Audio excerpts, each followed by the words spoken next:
ಜೀವನದಲ್ಲಿ ಆಡವನಿಲ್ಲ ತಾಂಡವನ ಅಂತ್ಯವನ್ನು ಸಮಾಪ್ತಿ ಮಾಡು. ನಾನೆಂದಿಗೂ ಆ ದೇವರನ್ನೇ ನಂಬಿದ್ದಿಲ್ಲ. ಆದರೆ ನನ್ನ ಬಾಳಿನ ಐಶ್ವರ್ಯ ಅಲ್ಲ ಆ ಪದ್ಮಾಳೆಂದೇ ಭಾವಿಸಿದ್ದೆ. ಆದರೆ ಈಗ ಅವಳು ಮಾಡಿದ ಮೋಸ ಮಾಯಲಾರದ ಕಾಯದಂತಾಗಿದೆ.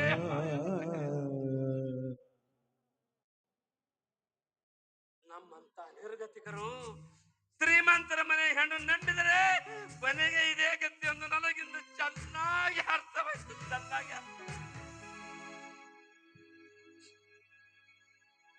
ಈ ಹೃದಯಕ್ಕಾದ ನೋವನ್ನು ಮರೆಯಬೇಕಾದರೆ ನಾನೇನು ಮಾಡ ಕರೆಕ್ಟ್. ನನ್ನ ಮನಸ್ಸಿಗಾದ ನೋವನ್ನು ನಿವಾರಿಸಿಕೊಳ್ಳಲು ನನಗುಳಿದಿರೋದು ಒಂದೇ ಈ ಬಾಟ್ಲಿದ್ದ ಅಮೃತ. ಉಸಿರೇ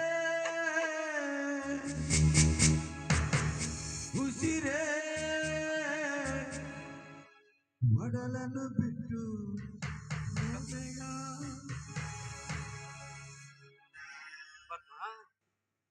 ನೀನು ನನಗೆ ಮೋಸ ಮಾಡಿದೆ ಅಂತ ನನಗೆ ಕೊಂಚ ಕೂಡ ತಪ್ಪಲಿಲ್ಲ. ನಿನ್ನ ಬಾಳು ಯಾವಾಗಲೂ ಬಂಗಾರವಾಗಬೇಕು, ನಿನ್ನ ಬಾಳು ಹೂವಿನಂತೆ ಅರಳುತ್ತಾ ಇರಬೇಕೆಂದು ಹಾರೈಸುವುದೇ ನನ್ನ ಧರ್ಮ. ಪದ್ಮ ಹಾರೈಸುವುದೇ.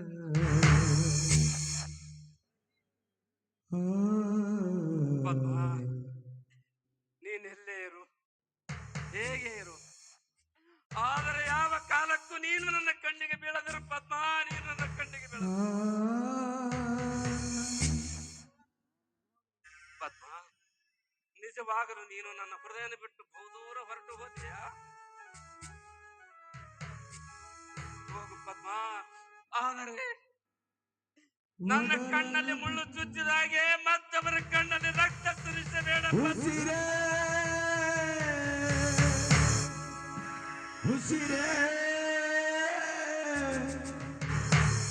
ಮೊದಲನ್ನು ಬಿಟ್ಟು ಹೋದೆಯ. ಶಾಂತೇಶ್, ಇದು ಏನು ನೀನು ಮಾಡು ಕೆಲಸ?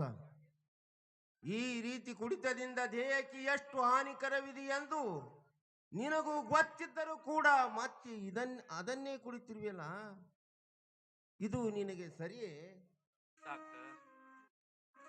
ಯಾವುದು ಸರಿಯೋ ಯಾವುದು ತಪ್ಪೋ ಈ ನನ್ನ ಜೀವಕ್ಕೆ ಒಂದು ಅರ್ಥವಾಗ್ತಾ ಇಲ್ಲ ಡಾಕ್ಟರ್, ಅರ್ಥವಾಗ್ತಿಲ್ಲ. ದಯವಿಟ್ಟು ನೀವು ನನ್ನ ಮೇಲೆ ಕೋಪಿಸಿಕೊಳ್ಳಬೇಡಿ ಡಾಕ್ಟರ್, ಕೋಪಿಸಿಕೊಳ್ಳಬೇಡಿ. ನಾನು ಕುಡುಕನಲ್ಲ ಡಾಕ್ಟರ್, ನಾನು ಕುಡುಕನಲ್ಲ. ಕುಡಿಯುವುದಕ್ಕೂ ಒಂದು ಬಲವಾದ ಕಾರಣವಿದೆ ಡಾಕ್ಟರ್, ಬಲವಾದ ಕಾರಣವಿದೆ. ನಿನ್ನನ್ನು ಏನಂತ ನನಗೂ ಚೆನ್ನಾಗಿ ಗೊತ್ತಿದೆ ಶಾಂತೇಶ್. ಪಾಪ ನಿನ್ನಂತ ವಿಶಾಲ ಹೃದಯದ ಮೃದು ಜೀವಿಗೆ ಈ ರೀತಿ ಮೋಸ ಮಾಡಬಾರದಾಗಿತ್ತು ಆ ಪದ್ಮ. ಡಾಕ್ಟರ್, ನನ್ನ ಪದ್ಮಳಿಗೆ ಅಷ್ಟೊಂದು ಕೀಳಾಗಿ ಬೈಬೇಡಿ ಡಾಕ್ಟರ್. ಅವಳು ನನಗೆ ಏನು ಮೋಸ ಮಾಡಿಲ್ಲ, ಆದರೆ ನನ್ನ ಬಾಳಿನ ಪಾಠ ಕಲಿಯಲಂತೆ ಮುನ್ಸೂಚನೆ ಕೊಟ್ಟಿದ್ದಾರೆ. Best of luck. ಸ್ವಚ್ಛ ಮನಸ್ಸು ಸ್ವಚ್ಛ ಶರೀರದಲ್ಲಿ ಇರುತ್ತಾರೆ ಅನ್ನುತ್ತಾರೆ. ನ್ಯಾಯಕ್ಕಿಂತ ಮಿಗಿಲಾದದ್ದು ಕಣ್ಣು ಎನ್ನುತ್ತದೆ. ಆದರೆ ಡಾಕ್ಟರ್, ನನಗೆ ಯಾವ ಮನಸ್ಸು ಇಲ್ಲ, ಯಾವ ಕಣ್ಣಿಲ್ಲ ಡಾಕ್ಟರ್. ನಾನು ದುರ್ದೈವಿ ಡಾಕ್ಟರ್.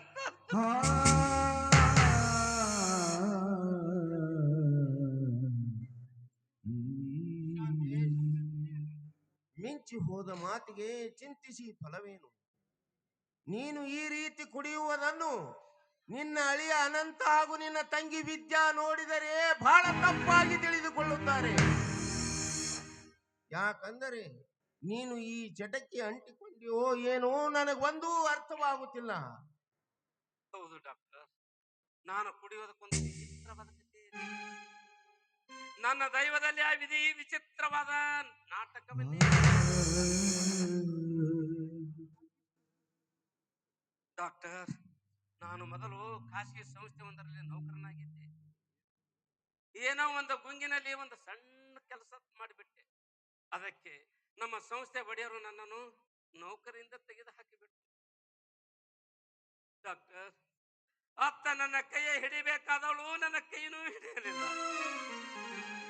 ಇತ್ತ ನನ್ನ ಜೀವನ ಆಧಾರವಾಗಿದ್ದ ನೌಕರಿ ಹೋಗಿದ್ದು ಡಾಕ್ಟರ್.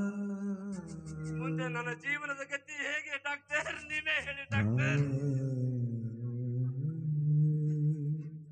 ಛೇ, ವಿಚಿತ್ರವಾಗಿದೆಪ್ಪ ನಿನ್ನ ಜೀವನದ ಕತೆ.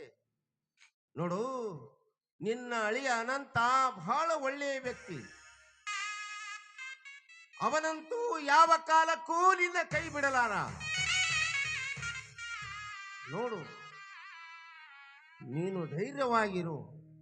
ಬೇಕಾದರೆ ನನ್ನ ಮನೆಯಲ್ಲಿ 4 ದಿನ ಜಾಲಿಯಾಗಿ ಕಾಲ ಕಳೆಯುವಂತೆ. ಬಾ ಶಾಂತೇಶ, ಬಾ ಮನೆಗೆ ಹೋಗು ಮನಸೆ ಹೋಗು, ನನ್ನ ಬಾಳ ಬಳಿ ಹೋಗು, ಮುದ್ದು ಮನಸೆ ಹೋಗು, ಅವಳಿರುವಲ್ಲಿ ಹೋಗು. ಹೋಗು ಮನಸೆ ಹೋಗು, ನನ್ನ ಬಾಳ ಬಳಿ ಹೋಗು, ಮುದ್ದು ಮನಸೆ ಹೋಗು, ಅವಳಿರುವಲ್ಲಿ ಹೋಗು. ನನ್ನಂತರಂಗವ ಹೊಡಿಬಡಿದು ನೀಗೇಳು, ಸುಳ್ಳಲ್ಲಾಯಿ ಪ್ರೀತಿ ಹೇಳಿ ಬಾ ಹೋಗು. ಹೋಗು ಮನಸೆ